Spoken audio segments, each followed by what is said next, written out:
Hi guys. आजकल share market में एक वर्ड ट्रेंडिंग कर रहा है और वर्ड है L I C. L I C, L I C, L I C. इधर जाओ एल आई सी, उधर जाओ L I C, low L I सी, बेचो एल आई सी, खरीदो एल आई सी।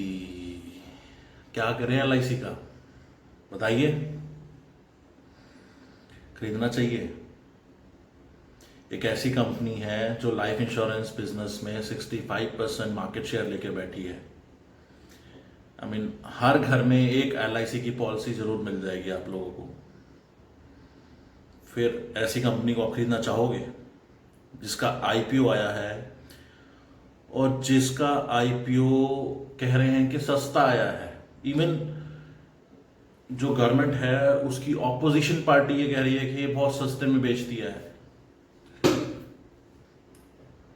उस कंपनी का आप शेयर खरीदना चाहोगे जो भी डिस्काउंट में चल रहा है, जो 810 रुपए के आसपास चल रहा है। इसके बारे में आपको सोचने की जरूरत है क्या? क्या लगता है आपको? आई मीन कि आपको 949 रुपए में एक शेयर लिस्ट होता है जिसकी एम्बेडेड वैल्यू 1.1 1.2 के आसपास है। इंश्योरेंस कंपनी के केसेस में ये चीज़ बेसिकली डिस्कस की जाती है कि एम्बेडेड वैल्यू क्या है। तो अगर कंपेयर करते हैं कि बाकी इंश्योरेंस कंपनीज जो हैं जो प्राइवेट हैं तो उनकी एम्बेडेड वैल्यू 2 टाइम्स या 3 टाइम्स जो उनका शेयर प्राइस होता है उसके आसपास होती हैं। एलआईसी के केस में वो 1.1 था जब वो इशू हुआ था। आज की डेट में वो मैं मान के चलता हूँ कि अप्रॉक्सीमेटली एम्बेडेड वैल्यू जो है वो 1 टाइम ही है, मतलब इक्वल टू।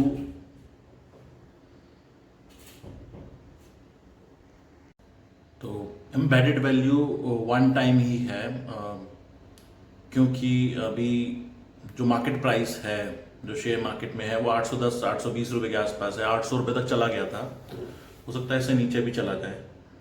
बट हम मान के चलेंगे कि एम्बेडेड वैल्यू जो है वो बराबर है जो उसका शेयर का प्राइस है अभी मार्केट के अंदर। अब एक सिंपल लॉजिक है कि आप एक ऐसी कंपनी का एक शेयर मार्केट में लिस्ट होता है जिसकी इतनी हाइप क्रिएट होती है just because of its magnitude. I mean हर एक घर के अंदर एक एलआईसी की पॉलिसी मिल जाती है, तो उसका एक आप समझ सकते हैं उसका इम्पैक्ट क्या होगा। उसका हमारे डेली जो हमारी लाइफ है, जो हमारी इवन इन्वेस्टमेंट्स हैं, सेविंग्स हैं, उस पर क्या इम्पैक्ट होगा उसका।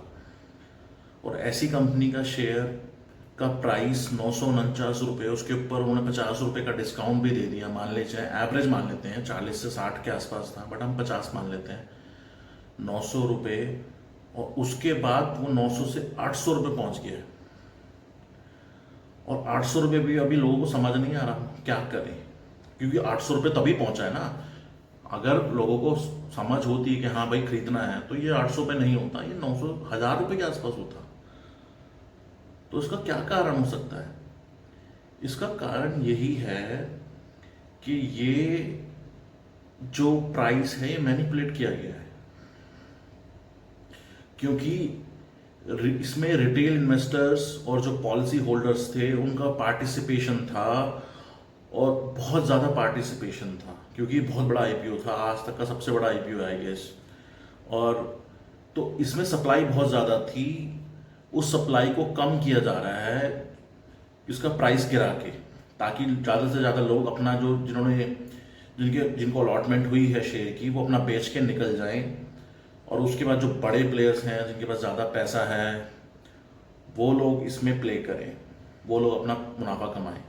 हो सकता है 800 रुपये से 750 तक भी चला जाए, 700 तक भी चला जाए, कोई बड़ी बात नहीं, क्योंकि ये सप्लाई ख़त्म करना चाह रहे हैं। बेसिकली सप्लाई ख़त्म होगी तभी तो ये लोग इसको अच्छे से हैंडल कर पाएंगे इस कंपनी के शेयर प्राइस को, क्योंकि इसकी जो वैल्यू है कंपैरेटिवली बाकी कंपनियों से या वर्ल्ड में और दूसरी कंपनियां हैं उनसे कंपेयर किया जाए तो इसकी वैल्यू कम से कम, मैं कह रहा हूँ, अगर ये कंपनी, खैर मैं तो बहुत बड़ी दिग्गज कंपनी है, बट स्टिल इसकी वैल्यू कम से कम 1500 रुपये होनी चाहिए, कम से कम। मैं कह रहा हूँ अगर, और ऑब्वियसली अगर जब चलने पे आती है मार्केट तो ये 1500 का 3000 कब हो जाता है कुछ नहीं पता चलता, जो कि आजकल हुआ है और बहुत लोगों को नुकसान भी हुआ उस चक्कर में। But still on the safer side 1500 रुपये तक कम से कम इसकी वैल्यू होनी चाहिए, जो कि इसकी वैल्यू है आज की डेट में 800 रुपये। मतलब इश्यू प्राइस जो कि ऑपोजिशन पार्टी कह रही है कि बहुत सस्ते में बेच दी कंपनी आपने। आई मीन मैं कह रहा हूँ चलो ठीक है, ऑपोजिशन पार्टी वैसे तो कोई बिलीव नहीं करता कि उनकी बातों पे, बट स्टिल कुछ ना कुछ तो उन्होंने भी देखा होगा जिस वजह से ये चीज़ बोल रहे हैं कि ये बहुत सस्ते में बेच दी है। तो मैं आप लोगों से यही गुजारिश करूँगा कि आप थोड़ा थोड़ा करके इसमें इन्वेस्ट करना स्टार्ट करिए, बहुत अच्छा मौका है। सारा पैसा मत डालिए, और नीचे जा सकता है, और अगर नीचे जाता है और खरीदिए, बहुत बढ़िया है। क्योंकि सप्लाई कम करने की कोशिश की जा रही है, जैसे जैसे ये पॉलिसी होल्डर्स और जो बेचारे इनोसेंट हमारे रिटेल इन्वेस्टर्स हैं वो खरीदेंगे, और वो जिन्होंने खरीद रखा है, जिनको अलॉटमेंट हुई है, वो बेच के निकलेंगे, और जो और खरीद रहे हैं 800 के आसपास, हो सकता है वो उनको भी बेचने के लिए मजबूर किया जाए। हो सकता है ये शेयर प्राइस 750 700 तक भी चला जाए, कोई बड़ी बात नहीं है। ना जाए तो बढ़िया है, क्योंकि बहुत लोगों को नुकसान हो जाएगा उसके अंदर। बट ये लोग, अगर इन्होंने किसी ने ज़्यादा पैसा इन्वेस्ट किया हुआ है तो वो कोशिश करेंगे इस चीज़ के लिए कि वो अच्छा मुनाफा कमाए इसके अंदर। बाकी इस प्राइस को 1500 से 2000 के आसपास हमें होना ही चाहिए। 1500 तो मैं 1500 से कम तो होना ही नहीं चाहिए इस कंपनी को, क्योंकि इससे बढ़िया कंपनी आज तक इंडिया में नहीं हुई है। शेयर मार्केट को ये कंपनी उठाती है, इन्वेस्टमेंट सारी इस कंपनी ने कर रखी है, और इसका दबदबा है, एक एक एक एक ब्रांड वैल्यू है इसकी। आई मीन बहुत सारी ऐसी कंपनियां पिछले दिनों इंडियन मार्केट्स में आई हैं, उनसे तो लाख गुना अच्छी कंपनी है ये, और उन कंपनियों को हम इतनी वैल्यूएशन दे दी है जो कुछ नहीं कर रही हैं, और ये कंपनी पिछले 50-60 सालों से इंडियन इकोनॉमी को एक तरह से संभाले हुए है। तो आई गेस इतना तो बनता है। और बस इसी बारे में मैं इस वीडियो को आपके आगे लेके आया हूँ। तो प्लीज़ सब्सक्राइब कीजिए और बेल आइकन को प्रेस कीजिए, ताकि आपको आगे भी आने वाली वीडियोस के बारे में जानकारी मिल सके। बहुत अच्छी वीडियोस आने वाली हैं, मारुति वर्सेस टाटा के बारे में हम डिस्कस करेंगे। तो keep on watching my videos. Thanks a lot.